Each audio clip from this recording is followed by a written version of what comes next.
Hey team, you join us getting a closer look at some of these gnarly rocks here in Leger for the B-line. It is time to chat a bit about what's come to pass over the course of this weekend in the XCO, some of the big highlights from the weekend, but also some of the just general talking points that have been going on here in France with us. As you can see, we've got our team ready and waiting, perched on the edge of their seats, as Ollie Beckersell always is.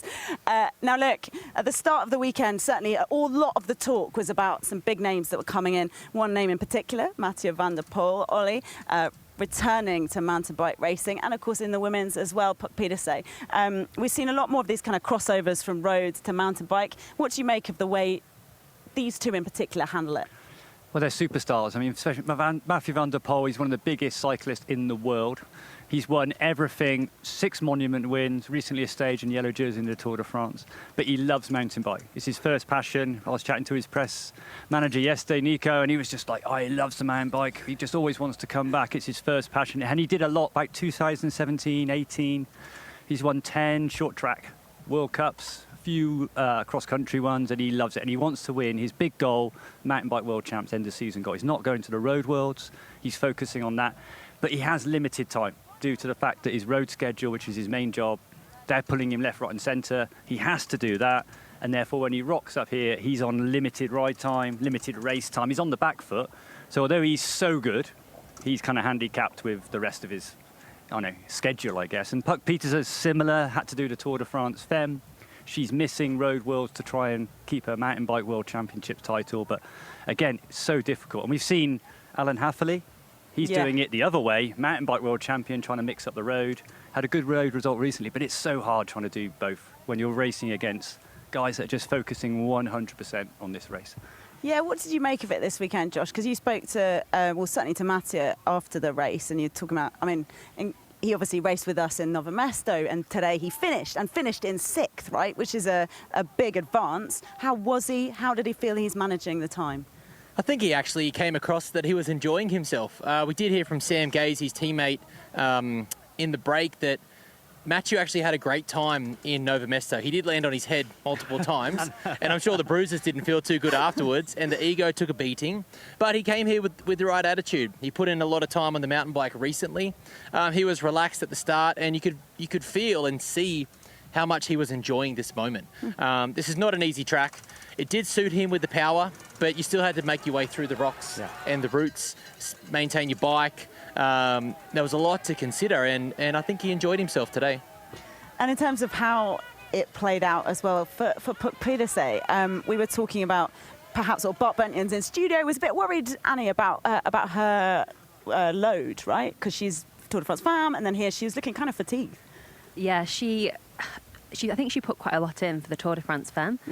In Pala and Sal, we then saw that she wasn't quite the Puck that we expected to see. It's so hard to turn that back around. If you just go a little bit too over on your training and the body needs time to recover, to come around from that without being able to step back and actually take a break is so difficult. So, yeah, she's going to miss Road Worlds. She's committed in. She wants to keep that rainbow jersey. But yeah, it is a big ask because we've got 2 weeks until the race, and to be able to turn around a body that's not quite happy to be going as fast as you need it to be is difficult. It's not easy. At the start of the XCC, actually, we saw that she just was really missing that mountain bike punchiness. So. It's a tough one, and there's no hiding. You don't get to just go, I'll sit back a little bit in the bunch and then see what I can do. So hopefully she is going to feel a little bit better, a little bit more recovered. Yeah, Mathieu referenced missing that punch as well here today. And I think perhaps in the past there was a sense that some of these road guys might rock up here and expect to just wipe the floor with everybody, but it doesn't feel like it's like that now. What do you think? But I think we judge Mathieu van der Poel on Tom Pidcock, which isn't necessarily fair. Tom Pidcock is a far more successful, he's got a bigger CV than Mathieu van der Poel on a mountain bike. So we go, Tom Pidcock comes back to Andorra, and it just proves how good Tom is on a mountain. He comes back to Andorra, he makes the front group in 2 laps, which I just can't even get my head around. How you just roll your way through and get to the front, sit there for a lap, and then go at it, and then win a race. And we just go, that's what these guys can do. No, it's what Tom can do. and necessarily other riders can't do it. I mean, he's won 75% or so of the races, the elite races he started at World Cup level. I mean, his stats are unbelievable. Two Olympics. On 2 Olympic Games on limited racing. Yeah, and one in COVID as well. Yeah, and combining with a massive road program. He is unbelievable on the mountain bike. And I think when we see Mathieu van der Poel, who is arguably a more successful road racer, he's a more successful road racer than Tom Pidcock, we just go, well, he's going to be even better then. And it's just like, no, he finds this hard. You know, it took him a long time to win a World Cup. He won cyclocross World Cups, road World Cups, before a mountain bike. And I remember reading that, and he said it's the hardest one to win. And when he was trying to beat Nino Schurter, he's got a lot of respect for these guys. We think he comes across, he's going to absolutely smash everyone to bits. He's got a lot of respect for the mountain bike community. And because the races he's won in the past, his stats prove it. He hasn't won loads of mountain bike races. He had to work really hard. And he knows coming back here, he's not daft. Far from it. He's a very, very, very smart guy and a great bike racer. He knows how quick these guys are going downhill. And he's like, I need more time. And he looked good. And this rock garden we're sat on, we saw him practicing. Me and Josh were talking about it. He looked pretty good. But then you see Luca Martin and Matthias Flukiger coming through here. And then you go, right. There's 5 seconds. There's another 5 seconds. And he will lose that. And he knows he's lost it. He knows afterwards. He's like, yeah, that was better. I was getting better every lap. And we saw him getting better every lap. Yeah, he really could. But I mean, he's learned, like Josh said, loads of time on the course this week, loads of time in the race. He's now got another 2 weeks, and he'll be on the mountain bike heaps. And then we'll be in the World Championships, and I think we'll see a better version of Mathieu van der Poel, the mountain biker. Oh, can't wait to see that. The thing that was relevant coming into this weekend, Josh, in particular, was that these guys and girls it had been a 7-week block since we'd last seen them on the UCI Mountain Bike World Series. There have been plenty of races, as we know, Jenny Rissveds claiming that European Championship, amongst others. Can you give us a bit of insight into how most, or in particular, people were using that time? Well, there was a lot of chat of altitude camps. We heard of Lukas Schwarzbauer went to his first ever altitude camp, which is crazy. Yeah. Whoa. First time he's ever trained at altitude. He's mentioned before going to Enduro and other higher places like Crans, Montana. He likes to just show up late, and there's a bit of a tactic there. You either show up early, I think it's maybe 10 to 14 days, Ollie. Yeah. You can get a bit of an adaptation. You usually adapt at around 6 to 7 days. But if you show up 1, 2, 3 days prior, you can almost trick your body into forgetting you're at altitude, forgetting that you can't breathe. So that is a big focus point of this last couple of blocks. We saw Tamara Vidman be up at altitude, Cannondale been up at altitude. That's one part of it. Hard work. You can't get away from hard work. If you haven't had the best first half of the season, you've got a 7-week block there. You can put in some real time. You may not be able to get that base, but they should already have that base form, so that base mile, so they've got the engine locked in. And again, Ollie could probably talk more to this, but you can ramp up and be ready. Now, these races are back-to-back. So the form you've had here, we didn't see that form from Filippo Colombo. We didn't exactly see it from Nino Schurter, but can you write them off? Not a chance. But look at Matthias Flukiger, look at Luca Brido, look at Luca Martin, look at Cole Punchard, look at Charlie Aldridge. Charlie Aldridge hit the dirt, and there's a hole over here the size of Charlie Aldridge. But so massive. Massive. It's coming. And now we're going straight on to straight on to Crans Montana next week into Switzerland. So, you know, the form you have here is a sign of the work you've done. Look at Chris Blevins. Yes. And Victor Koretsky, almost the opposite end of it. They had such good form to start the beginning part of the season. No one could hold a candle to them. Whereas now they're fighting through it. It's part of the process, but it's difficult. And there's another 3 races. There's another 6 races after the World Championships. So it is a big deal. There is a big focus coming up. But after now, like from today on, there is still 8 world-class international events to come. 8 more huge events, huge races, huge moments, and 8 more chances to get on that top step. And you mentioned Christopher Blevins. He didn't race over the course of that break, and I'm not sure how much we can read into the performance we've seen, because his performance at the start of the season was just so exceptional. But what do you read into where he is at this stage in the season? Because it feels a little bit like you've had the break now, and then this is the second half of the season, and this is making a statement about what that might look like for you. Well, he still wasn't that far behind. I mean, from the results he's had, it's a pretty wild scenario. This time last year, that would have been a good result. But now he's won so much. All of a sudden, it's not quite right. It's part of the process. We've got to be patient. He's just outside the top 10. He was 16th in the XCC. It's not bad. Top 20 is still great. Like Nino Schurter was still behind him. It's still a good result. He picked up 5 or 6 places on the last lap alone. So, he's probably got jet lag, let's be real. Well, and he mentioned that he hadn't got those efforts in to be ready for here before the XCC. So, he's still got that form in there. He's still exceptional. It's just everyone's so good. You're talking about 1%ers, if not half a percentage difference between all these top athletes. And the level has lifted. 1% off, you're back in with Chris. 1% up, you're winning, like Luca Martin. Wow. Yeah. Josh, I know you've got to get out of here, so take it easy. Thanks for everything this weekend, and we'll see you in a bit. Thanks, team. Ciao. Bye, mate.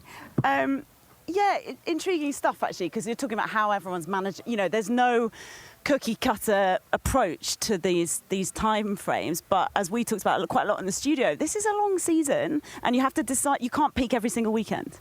You can't peak every single weekend. It's sometimes it's dictated for you as well. If you have an illness, you don't get to decide when that happens. Like Eva Richards. Yeah. You have to react to that and go, okay, I'm going to have to take a bit of time to recover, and then I'm going to have to take a bit of time to build back up.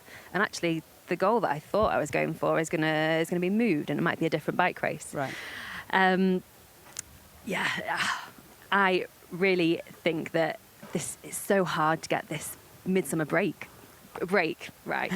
Break, I think, is an interesting description for it.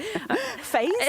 Yeah, it's you do really need to take a little bit of time. Sorry, nearly falling off the rock here. Carry on. You do need to take a little bit of time to refresh and recover a bit from the first half of the season. And the most important side of that is the mental side. Yeah, you need a bit of a physical break, like just to recover, but you have to refresh mentally to then go into the next 6 odd weeks of intense training, but to then be able to deliver again on pretty much back-to-back weekends with big travel in as well. So it's not the end of the season. Just because you maybe came into this race slightly not fresh, there is the chance to turn that around if you've got the training right. But if you didn't get those 7 weeks right, completely wrong, there isn't time now to turn that back around. And of course, with the World Cups, we know we've got 3 more to come after this weekend, but there is a World Championships before all that. What's the difference in approach? Because perhaps more than in the downhill, some of these guys and girls will have actively been trying to peak for that race, right? Yeah, it's in Switzerland, so I do think we're going to see some Swiss who have maybe gone, okay, that's the target of the year. It's a bit of a challenge because sometimes some riders are with slightly different support systems as well. You have a bit more of the national federations involved at World Championships, and it feels like it's the kind of you get it right or you get it wrong. You don't get another chance at the World Championships. You always want to deliver at every single race. A World Cup, you don't want to get that wrong. But World Championships, you get it wrong, that's it. You're done. You've got another year to wait. So I think people put a bit more pressure on themselves, or can put a bit more pressure on themselves for World Champs as well. And sometimes that pays off, sometimes it doesn't. Ollie, you train a lot of athletes as well. How do you talk to them about peaking? It's a really difficult one to do in terms of the schedule in the year, and in terms of just in general, it's a constant balance between this risk and reward of different strategies. It would be great if it was maths and you just put all these things together and it gave the right answer, but unfortunately it's like this constant recipe that you're trying to make. And the big thing is just like say this risk reward. So if you push the limits to gain these percent, and at World Cup level you can't sit back and just do the safe thing. You're only going to get a safe result. You need to push the positions, and we talked about altitude training. That's the classic. That's one of the biggest ones at the moment. A lot of these altitude riders at altitude, well, why are they doing altitude? So if you go to altitude, you get some physiological changes, which means you might gain a percent or two in your VO2 max in your performance, and you gain somewhat. But the risk is when you're at higher altitude, your immune system drops a little bit, so you're more likely to get sick. You're more likely to get overtrained, you get dehydrated easily, your peak power drops. So there's all these downsides. So you're gaining one, but there's a risk of all these other sides. So some people respond to altitude, some don't. We talked about Lukas Schwarzbach. He's never done altitude before in his career, and he's quite an experienced rider. He's doing it now. So he's not going to know if you're a responder. I could respond to altitude. I don't know if Annie could, but some riders go there and they fly off it, they flourish. Some riders go there and they turn up here to the next race and they're stuck. And you've rolled the dice. And there's these constant little calculations. That's a big one. But even from day to day, it's, okay, do you have a day off? When do you travel? The logistics? And we've talked about diet. The best way to have a stable weight and a stable performance is a nice, healthy, stable diet. But again, some guys go, do you know what? I might lose half a kilo in this break that we've had. The risk of that is you overtrain because you don't have the calories available. So when you push the limits, there's a real risk. And I think we'll see some riders coming off the back into this period now that they've rolled the dice, tried to find the extra percent, but in chasing that, they're 5% down.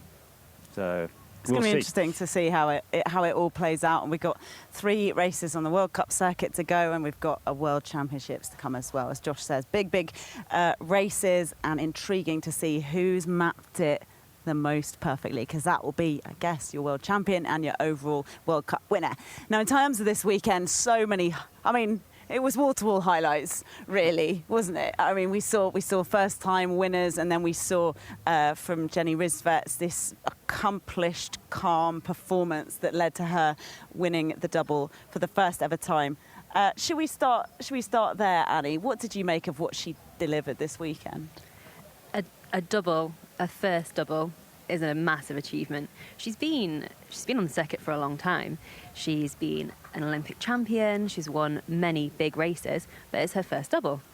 So it's a massive achievement. But the way she did it is, it was such a dominant performance in the XCO today. Calm and collected.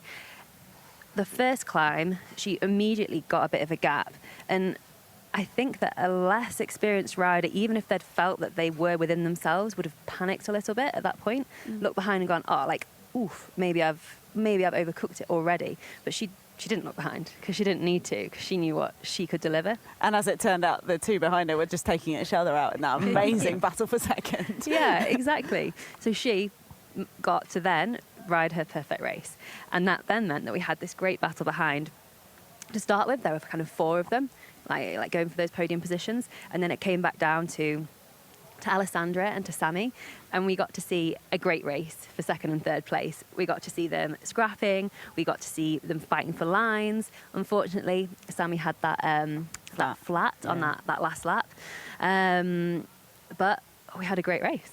And what you get to talk about now, Ollie, before we get out of here, is 2 first-time winners in the men's. Bonkers, wow. Eh? Yeah, Charlie Aldridge in the short track, and I mean, he's been knocking on the door. He's been improving rapidly, but just this complete steady upward trajectory. And yeah, to get a first win, he smashed it. And what a great race. Luca Brido as well, Luca Martin and Charlie going, bar to bar with 2 corners to go. It was a real cool short track race and great winner.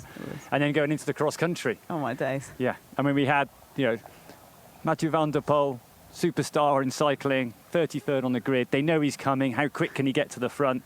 And then the answer was he didn't quite get there. He had a great job, fastest 2nd lap. He was coming at speed, losing a bit of time on the descents. That cost him a chance to fight for the win today. But those front 3 guys, Luca Martin, Luca Brido, Matteo Flukinger on the last lap, or penultimate lap going for it.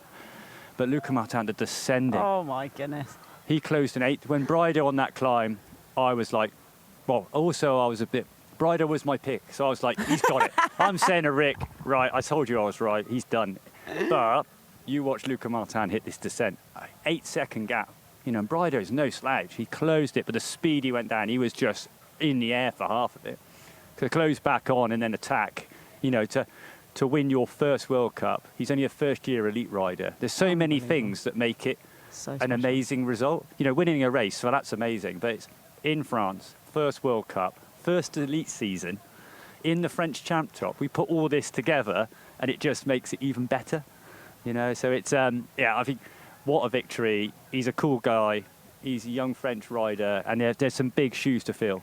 In front of me, you think Julien Absalon, Pauline Ferrand-Prévot, Luana Lecomte, they're still racing, and even someone like Victor Koretsky, you saw him coming through, and then you're like, well, where's the others coming from? And then all of a sudden, you've got Luca Martin, you've got Matti Cesaro, and they're coming through. And and I love how they're racing. Yeah. And you see Cole Ponchard as well. He's kind of man of the match for me today. Did on Okay. Canadian, the way he rode. And I want to give him a mention because I just thought it was amazing how he took it on. And he broke his wheel and didn't get the result. But his best result today was 20th in a World Cup. Right. Ever. And now he's leading. Yeah. And you're like, these young guys, oh man, the way they're descending and throwing it and stuff. And they're just not scared to take it on. Yeah. And it was a great race, really good. And I think it was nice to see Mathieu van der Poel. That's what we wanted to see at Nove Mesto. We didn't want to see him crash on the first lap. It was a bit of a kind of anticlimax. I want to see him having a good race, getting close to the front. And it's great to see him get beaten. And then that kind of leads us into a world where it's like, he's going to be better there, but is he going to be good enough? So, yeah, it's going to be cool. I can't wait to the end of the season. It's going to be some wicked racing. Yes, and watching Luca Martin have his name sung in front of this fascinated and brilliant French crowd was one of the things I think I will never forget. He said it himself in his interview afterwards. I will never forget this in my life. He wins his first race as an elite and joins 3 other Frenchmen to do it at home. What a place to be. I hope you've enjoyed it if you've been following along with us on the live coverage. And if not, we'll be back here on YouTube from Lensrider. We can't wait to see you. Take care.